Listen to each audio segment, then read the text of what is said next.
My name is Kim Krog. I'm the lead game designer of Fragiile Alliance, the multiplayer part of KANE&LYNCH.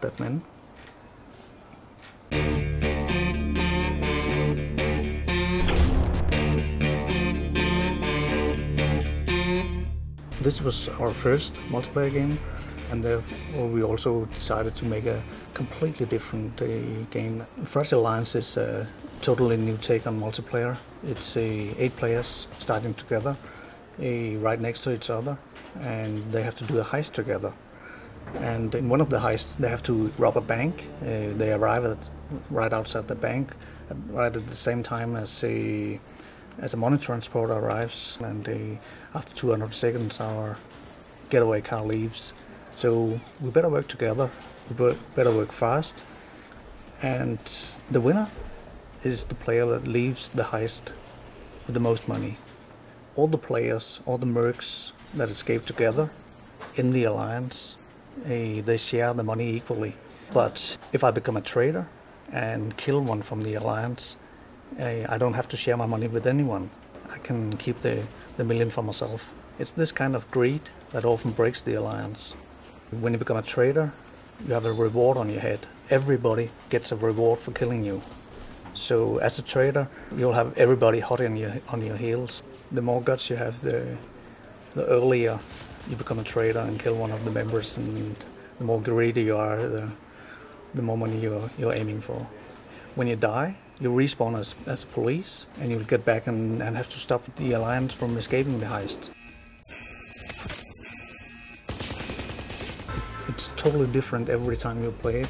Even 5 rounds in a row with the same players, you never know what happens, because in this round someone might choose the tactics to sneak behind the others and take them out just before they try to escape in the getaway van.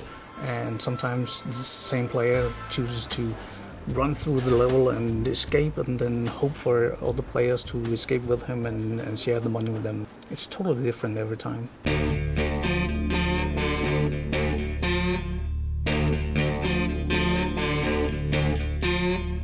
So what we're going to have a small look at here is the co-op part of the game, which is quite a big chunk of our development that's gone into that. KANE&LYNCH as a 2-player, as a 2-character story, it's kind of born as a co-op gameplay. One of the main objectives for co-op in general was, of course, to give the player the chance to experience Lynch, like hands-on basically.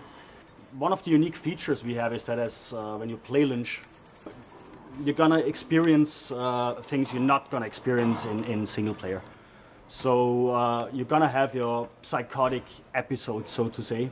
Sometimes you have control over Lynch's psychotic behavior, sometimes you don't. Don't be stupid. When you die as Lynch, what you get is you get his death thoughts at the time, so you get more of his background story revealed in the co-op.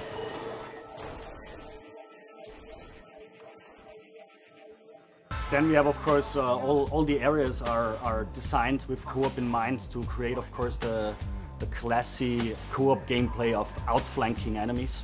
You can swap your squad members around between the 2 guys, between KANE&LYNCH. You can swap weapons at any time. In co-op, you can only heal each other, which creates, of course, an interesting mechanic in terms of depending on each other, and you have to go through the game together. So there is situations and elements in the game that are specifically designed for co-op only. It's definitely worth playing the game in co-op and single player. Like, you're gonna experience stuff in co-op that you don't in single player.